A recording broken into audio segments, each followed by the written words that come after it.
Hello guys, my name is Abhilasha और मैं आप लोगों के लिए बिल्कुल भी इधर वीडियो नहीं बना पाई 2-3 महीनों से। इसके लिए मैं बहुत ही माफ़ी चाहती हूँ। आप लोगों की काफ़ी सारी क्वेरीज़ थी कि मैं वहाँ काम कर रही हूँ या नहीं कर रही हूँ, पीडीएफ कैसे होते हैं, पेमेंट मेथड क्या है, एग्रीमेंट क्या है, सब्जेक्ट क्या है, टेस्ट कैसे होते हैं, एलिजिबिलिटी क्या है, काफ़ी सारी क्वेश्चंस आपके थे। सो आज मैं यहाँ हाज़िर हूँ आपके सारे आवाज़ जस्ट जो भी क्वेरी है उसके आंसर को देने के लिए। So let's start the video.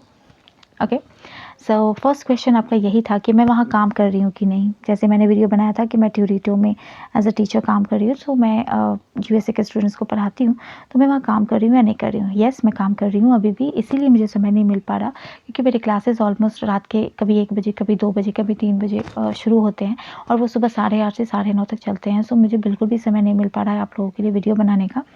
सो मैं रात को जल्दी सोना होता है क्योंकि मुझे रात में उठना है, फिर दिन में मैं पढ़ाई भी करती हूँ। सो मैं बहुत ही हेक्टिक शेड्यूल था मेरा, सो मैं नहीं बिल्कुल भी आपकी क्वेरीज़ का जवाब दे पा रही थी। I am so sorry. So second जो आपकी जो डाउट था वो ये था कि एलिजिबिलिटी क्या है? अगर कोई चाहता है कि मैं टीचर बनूँ एक ट्यूरेटो पे, तो उसकी क्या एलिजिबिलिटी है? तो मैं जेन्युइनली बोलूँ तो कोई भी एलिजिबिलिटी नहीं है। या एक्सपीरियंस है तो वो वेल एंड गुड, वो बहुत अच्छी बात है, आपको उसमें प्लस पॉइंट रहेगा। पर अगर आप 10th पास हैं तो भी आप पढ़ा सकते हैं, अगर आप 12th पास हैं तो भी आप पढ़ा सकते हैं। Okay, there is no eligibility criteria over there. And अगर आप चाहते हैं कि आप में पढ़ाने की क्षमता है, आपकी स्किल्स हैं, तो आप उस पे सिलेक्ट हो जाओगे अगर उसके एग्ज़ाम्स दोगे या फिर जो भी इंटरव्यू दोगे। बट एक्सपीरियंस रहेगा तो आपको बोलने में भी थोड़ा अच्छा लगेगा कि या मैंने इतना पढ़ाया है। और जो वहाँ के पेरेंट्स होते हैं ना यूएसए के, तो वो एक्सपीरियंस लोगों को ज़्यादा तवज्जो देते हैं। अगर वो पहले वो यही पूछते हैं कि आपका एक्सपीरियंस कितना है। सो ये एक प्लस पॉइंट होगा अगर आपके पास वो होगा तो। दूसरा, आप जो टेस्ट देते हैं जस्ट सेकंड डेमो के बाद, फर्स्ट डेमो के बाद, not first demo actually, the screening test के बाद जो टेस्ट होता है, तो वो उसमें क्या कौन से सब्जेक्ट होते हैं? तो उसमें मैथ्स होते हैं, रीजनिंग होते हैं, ओके, एंड इंग्लिश भी होते हैं।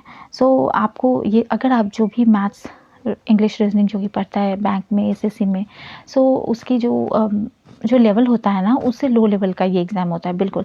और 50 मार्क्स का होता है और आपको बस 25 मार्क्स लाना होता है, मीन्स ओनली 50% आपको लाना होता है, आप पास हो जाते हो। कोई ऐसा ये नहीं है। वो थर्ड आपकी अगेन आपकी जो क्वेरी थी वो पीडीएफ के रिगार्डिंग थी कि पीडीएफ कैसा होना चाहिए।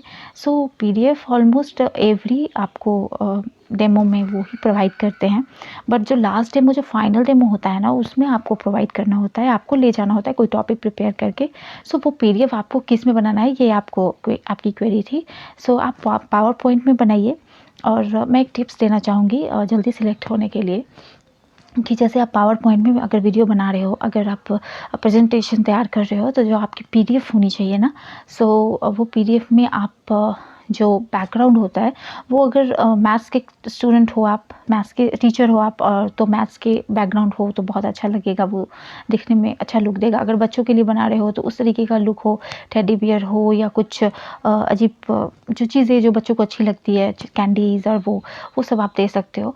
फिर अगर आप रोबोटिक्स के टीचर हो तो आप उसके लिए रिगार्डिंग, मीन्स आप जिस सब्जेक्ट के टीचर हो उसके रिगार्डिंग अगर बैकग्राउंड दोगे तो बहुत ही अच्छा लुक देता है और आपके सिलेक्शन के जो चांसेस होते हैं वो काफ़ी ज़्यादा हो जाते हैं। थर्ड आपकी अगेन नेक्स्ट क्वेरी ये थी कि सब्जेक्ट क्या क्या होते हैं, मैं किस किस सब्जेक्ट के टीचर बन सकती हूँ। सो सब्जेक्ट काफ़ी सारे हैं, मैथ्स हैं, मैथ्स तो हैं ही हैं, उसके बाद रोबोटिक्स हैं, इंग्लिश हैं, साइंस हैं, कम्युनिकेशन स्किल है, abacus also there.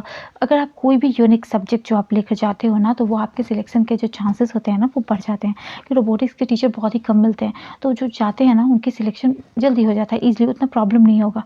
Math, reasoning, actually math, science और इंग्लिश, ये तीनों के सब्जेक्ट बहुत ज़्यादा, ये तीनों सब्जेक्ट जो कॉमन है वो बहुत ज़्यादा टीचर है उसके, वो हर जगह मिल जाएंगे। सो इसके सिलेक्शन में थोड़े से ज़्यादा टफ होते हैं। बट जो रोबोटिक्स के टीचर होते हैं ना, आई थिंक जो कोडिंग के होते हैं, रोबोटिक्स के होते हैं, इनके सिलेक्शन में उतनी ज़्यादा प्रॉब्लम नहीं होती।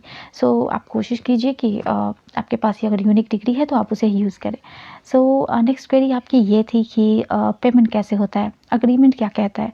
सो अग्रीमेंट कुछ नहीं कहता, अग्रीमेंट ये कहता है कि आपकी जो अग्रीमेंट है वो 1 ईयर के लिए आप कंपनी में काम कर रहे हो, आप 1 ईयर के लिए बाउंड हो, आपकी बाउंडेशन है कि आप यहाँ काम करोगे, उसके बाद भी आप चाहो तो काम कर सकते हो, ये आपके ऊपर है। बट कंपनी की तरफ से कोई आप बाउंडेशन नहीं रहेगी, आप कंपनी छोड़ भी सकते हो, बट ये आपकी मर्ज़ी है, आप जब तक चाहो अपने कॉन्ट्रैक्ट को बढ़ा सकते हो।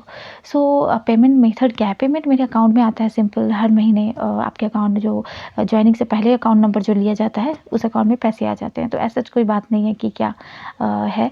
सो आई थिंक मैंने सारे आपकी जो क्वेरी है उसका आंसर कर दिया है। आई होप आप भी जल्दी से अपना सिलेक्शन लें और अपनी जो जर्नी है उसे आगे बढ़ाएँ।